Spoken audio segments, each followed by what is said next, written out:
Igandean ekainak 10 Eltzaburun Gaztanberaren eguna ospatuko da. 9. edizioa da dagoeneko, baina ezagutzen ez dutenentzat gaur Ana Mindegiak informazio guztia emango digu. Arratsaldeon. Arratsaldeon zuei. Ta ongi etorri. Mila esker. Beno, konta iguzu zertan datza jaia. Orain dela 9 urte edo hasi zen Ultzaman egiten, jai hau gehien bat Gaztanberaren garai bateko Gaztanbera nola egiten zen eta horrela ez galtzeko eta pixka bat turismo aldetik edo erakartzeko.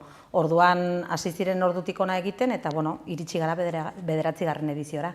Orduan, era tradizionalean nola egiten den ikusteko. Hori da. Hori eta pixka bat Gaztanberaren inguruan dauden bestelako ezaugarriak, baina betire lotuta gure sustraietara. Eta hori orduan 9 urte eta herri ezberdinetan. Hori da, bai, lehenengo edizioa egin zen Lizason, bigarrena egin zen Eltzaburun, gero joan da aldatzen, azken orain dela 2 urte adibidez egin zen Larraintzarren, Iaz Arraitzen, gehien bat joaten gara tartekatzen hainbat herrietan, baina herri batzuk oso txikiak dira eta ez dute azpiegiturarik herrian bertan zerbait antolatzeko leku aldetik, gehien bat. Hala ere, herri bakoitzak ekarpenak egin ditu egitarago aldatzen joan da. Bai, normalean Ultzamak udalatik eskatzen dute herri bolondrez bat antolaketa egiteko eta behin ja aukeratzen denean zerrian egin batzorde bat sortzen da, udal ordezkariak, kontzejuko ordezkariak eta inguruko esnekiak eta egiten dituzten enpresa, bentak eta hor taldetxo bat elkartzen gara. Eta oraindik badaude era tradizionalean egiten dituzten enpresek edo jatetxeak. Bai, gehien bat pixka bat hemengo antolakuntzan egoten dira Ultzamako Benta eta Benta Miguel, biak Arraitzen daude, eta horiek jarraitzen dute egiten Gaztanbera garai batean hartzaileak egiten zuten bezala, baina egunerokotasunean bereien jatetxetan jatera emateko. Eta zein da Gaztanberaren edo mamiaren berezitasuna? Garai batean, hartzaiek egiten zuten, hartzaiek ez zuten gaur egun dauden sutondoak eta ez zuten gasak eta horrelako gauzak, orduan kaikuan jesten zuten ardiak eta hartzen zuten harrikozkor bat errekatik, baina harrikozkor horrek behar du ofita komponente pixkat izatea, hori berotzen zuten lurreko suan, eta ja hori gorrituta dagoenean sartzen dute esnearen barruan eta jartzen du berehala borbor batean irekiten esnea. Eta gero hori behin jeisten denean pixka temperatura, gatzagaia botatzen zaio, eta orduan Gaztanbera egiten da. Ja behin gatzatuta dagoena geldik egon da. Eta hori, oraindik mantendu den tradizio bat da. Bai. Eta horrelako ospakizunek egiten dutena da hori mantendu eta bultzatu, ez? Hori da, egun horretan bertan, bai, Benta Migueleko Patxi eta segurazki Ultzamako Bentako besteren batek lagunduko dio eta egingo dute publikora azalpen urratsez urrat nola egiten den eta erakutsiz jendea aurrean nola egiten den garai batean bezala. Eta gero txondorra ere prestatuko da.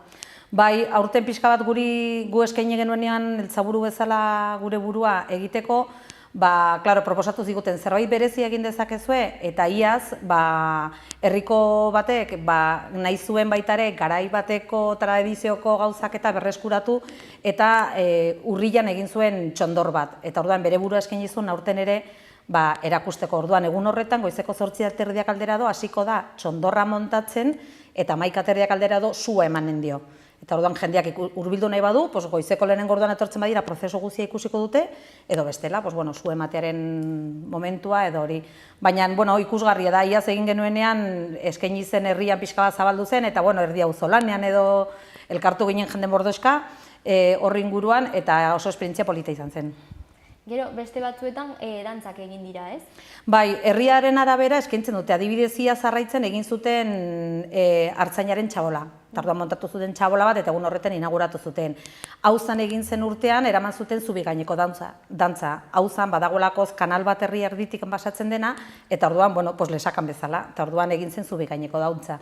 Eta beti zerbait desberdina edo, herriaren ezaugarrien eta almenen arabera egiten da. Artzai txakurren lehiaketak ere egin dira, ez? Erakustaldi bat egin zen Iaz Arraitzen ere, artzai txakurrena, eta Eltzaburun adibidez 2. edizioan egin genuen belarmeta bat, pixka bat tradizioarekin eta lotuta dauden hainbat gauza edo saiatzen gara erakusten gure neurrien arabera, almenen arabera. Eta jende asko gerturatzen da, normalean?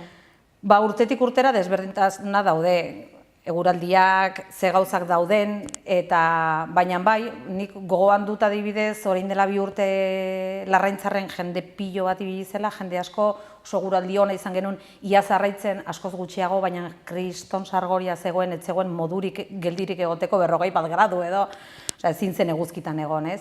Orduan horren arabera, beste urte batean alkotzen, kriston eraunsia bota zuen, eta uholdeak egon ziren, orduan beti horren arabera mugitzen da jendea gehiago du gutxiago, ez?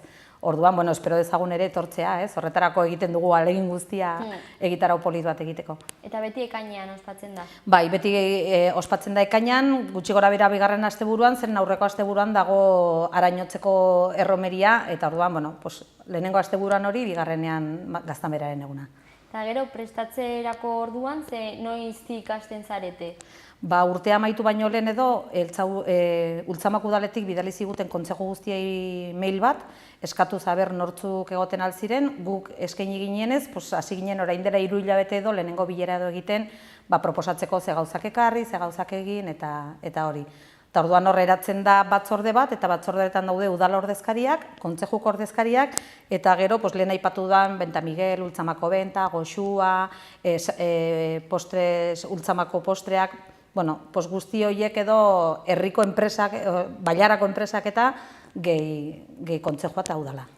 Eta, nori zuzenduta dago ekitaldia? Bueno, printzipioz guretzat, pozgarria da bailarako jendearentzako bilgune bat izatea, baina noski, hau ez duzu bakarrik egiten bailarakoentzako, etorri nahi duen edo zeinendako, ez? Azken pinean, bailarakoak badakizkigu lako gauzak, tradizioari lotuta bertan bizi garen ez ezagutzen ditugu, orduan turismoari begira ere badago jarrita. Eta zen olako egitaragoa daukagu aurten orduan? Aurten goizeko 8:30 edo txondorra prestatzen arituko dira, hasiko dira, gero 11:30 edo hori izango da igual lehenengo ekitaldia izango da txondorra piztea. Horretarako egitura egiten deina tximinea bat egiten zaio eta sugarra hortikan botatzen zaizkio brasak botatzen zaizkio.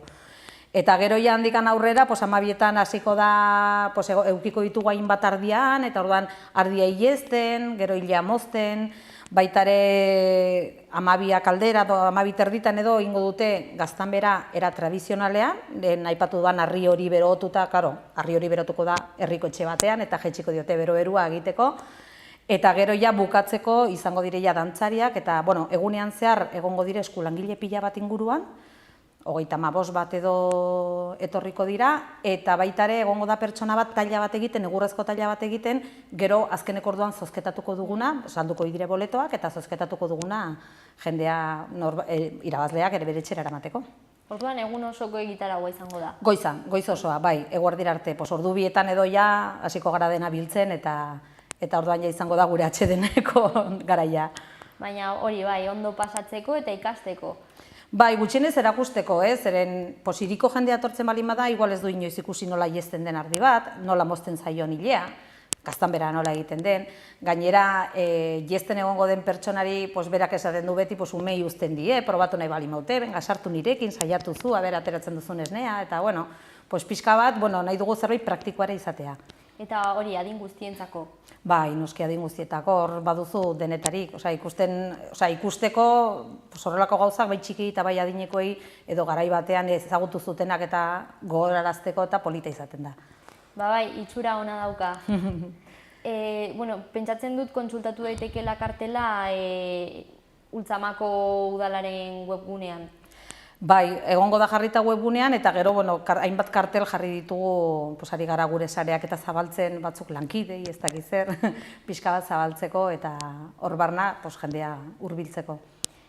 Mil eskeran etortzeagatik. Zuei, guri deitzagatik, eta aukera emateagatik hau azaltzea. Eta segurazki bai, egun ederra izango dela. Espero, eguraldia lagundugun. Gero arte. Mil esker, bai, agur.